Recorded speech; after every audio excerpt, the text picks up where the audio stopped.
In this short presentation, we see how to do APA citations for journal articles using a sample annotated bibliography. Okay, I've pulled up a sample of some annotated bibliographies that I've done for our course EDUC 516, and what I'm pointing out here is the format for the APA citation. So the citation starts with the author's last name. This author's last name is Robin. Note, first names and middle names are not used. Those initials are provided. If the middle initial is not known, of course it's left out. Notice the punctuation, comma, periods here.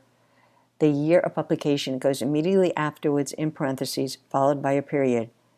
The thing that usually stymies people with APA citations for journal articles is that the titles are written in what we call sentence case, meaning that the first words are capitalized as well as a word after a colon, but the other words in a title are not capitalized. So notice storytelling, powerful technology, tools for the 21st century classroom are not capitalized. Following the title of the journal article, we have the title of the journal itself. The title of the journal itself does take regular case for titles, as you probably know from past experience, and it's italicized. Following the title of the journal is a comma, then we have the volume. The volume is also italicized, followed by a comma. Then the pages. PP is not used, there is no abbreviation, just straight out what the pages are, and we end with a period. If the DOI, which is a digital object indicator, is given for the article, and very often it's given at the end of the article, you can copy and paste it at the end of the citation, as I've done here. Now I'm going to move down to a second example. Here again we have an author's last name. We only have the first initial, middle initial was not available. The year of publication, again, in parentheses. Note the punctuation, period here.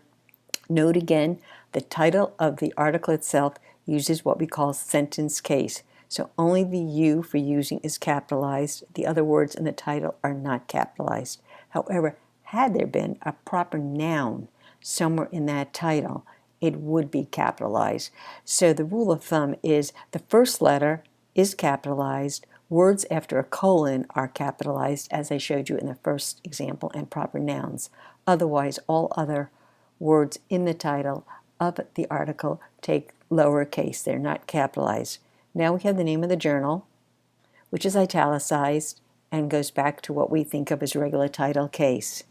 In this case, the journal also has a volume number. So note, the volume number here is italicized. The issue number that this journal article uses is put in parentheses. It is not italicized. And then we have the pages. We do not have a DOI for this particular example. Now, on your own, you can take some time, because I will make a link to this Google Doc to see how I have written these annotated bibliographies for these two articles. I will be continuing this annotated bibliography throughout the course. We are required to do 8 entries, and so I'll be modeling that process along. And in all the courses I teach, I do the assignments that students are doing. So I'll be doing this along with you. So again, just let's take another look again here at the formatting. I'll give you a minute to look at that. Look at where the punctuation goes.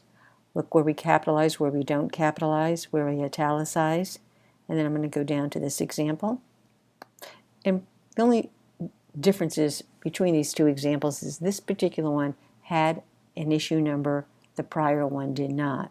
The rule of thumb is if the journal goes back to page 1 for the first article in that journal, it will have an issue number. And you can tell here these are low numbers for pages. So this is a journal that each particular issue throughout the year starts back at page 1, and then we're going to have this number in here, as you see, that's in parentheses. So I hope this short tutorial has just helped you to understand the format of writing your citations for your articles that you will be reviewing in annotated format for our course. So thank you very much, and if you have questions, of course, we could discuss them in class. And as you're working on your Google document, you'll be sending it to me, so if I see any issues or problems, I'll certainly give you feedback.